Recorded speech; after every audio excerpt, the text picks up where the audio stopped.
नमस्कार मित्रांनो, आज मी तुम्हाला एक अशी सत्य घटना सांगणार आहे, जे ऐकताना क्षणभरासाठी सगळं थांबल्यासारखं वाटतं. ही कथा आहे नागपूरमधील एका सुशिक्षित, सुसंस्कृत वाटणाऱ्या कुटुंबाची आणि एका मुलाची, ज्याने आयुष्याच्या सगळ्यात बेकार भयंकर निर्णय घेतला. नागपूरच्या कपिलनगर परिसरात डाकोळे कुटुंब राहत होते. घरात 4 जण होते. वडील लीलाधार डाकोळे, खाजगी कंपनीमध्ये चांगल्या पदावर काम करणारे. आई अरुणा डाकोळे, शाळेत शिक्षिका. मुलगा उत्कृष्ट इंजिनिअरिंगचा विद्यार्थी होता आणि बहीण कॉलेजमध्ये शिकणारी होती. बाहेरून पाहिलं तर सगळं आनंदी नीटनेटका वाटणारा कुटुंब, शिक्षण, नोकरी, शिस्त. पण या घरात आतून काहीतरी वेगळंच चालू होतं. 26 डिसेंबरचा दिवस होता मित्रांनो. दुपारची वेळ होती. आई अरुणा डाकोळे घरात बसून विद्यार्थ्यांच्या उत्तरपत्रिका तपासत होत्या. घर शांत होतं. बहीण कॉलेजला गेली. वडील ऑफिसमध्ये होते. याच वेळी उत्कृष्ट घरात आला. तो बराच वेळ आईजवळ होता. कोणालाही संशय येईल असं काहीच नव्हतं. आईला काय माहीत होतं की समोर उभा असलेला मुलगा क्षणात तिचा श्वास पण थांबवणार आहे. अचानक उत्कर्षने संधी साधली आणि आईचा गळा आवळला. आईने प्रतिकार करण्याचा प्रयत्न केला, पण काही क्षणात सगळं संपलं. घरात पूर्ण शांतता पसरली. आईचा मृतदेह समोर पडलेला असताना उत्कर्ष तिथेच बसून राहिला.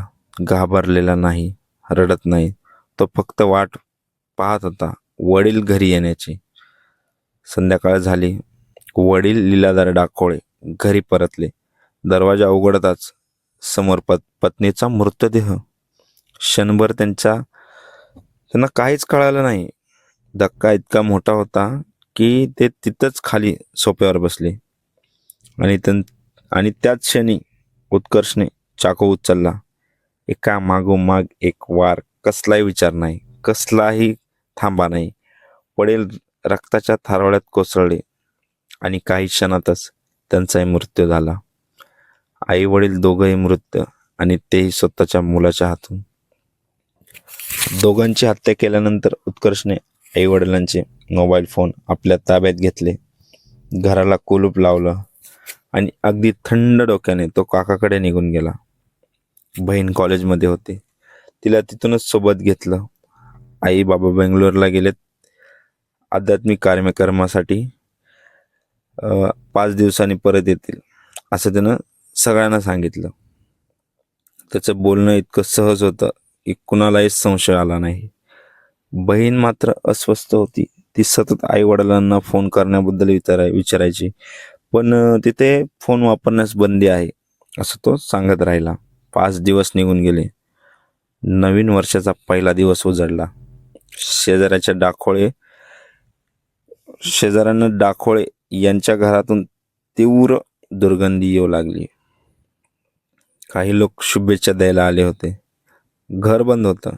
शेवटी पोलिसांना माहिती देण्यात आली. पोलीस घटनास्थळी पोहोचले. दरवाजा उघडण्यात आला आणि आज जे दृश्य दिसलं ते अंगावर काटा आणणार होतं. आई वडिलांचे मृतदेह घरात रक्ताच्या थारोळ्यात पडले होते. 5 दिवस जुने. ताबडतोब तपास सुरू झाला. संशय थेट मुलावर गेला. उत्कर्षला चौकशीसाठी बोलवण्यात आलं. सुरुवातीला तो गोंधळलेला होता. आई वडिलांचे सततचे टोमणे, अपयशाची जाणीव, एकदा वडिलांनी हात उचललेला प्रसंग, आणि सगळ्यात महत्त्वाचं, नागपूर सोडावं लागेल, मित्रमैत्रिणी सुटतील, हे सगळं त्याला मान्य नव्हतं. आपलं आयुष्य बदलू नये म्हणून त्यानं आयुष्य देणाऱ्यांनाच संपवण्याचा निर्णय घेतला. हे सगळं त्यांनी पोलीस बाबत सांगितलं. ही घटना केवळ एक गुन्हा नाही, ही घडलेली रिअल गोष्ट आहे. ही मानसिक तणावाची गोष्ट आहे. अपयश सहन न होण्याची आणि संवाद तुटल्याची. एक चुकीचा निर्णय आणि 2 जीव गेले. इतकंच. बिंदास बोलूया चॅनलकडून. भावपूर्ण श्रद्धांजली. भेटूयात पुढील व्हिडिओमध्ये.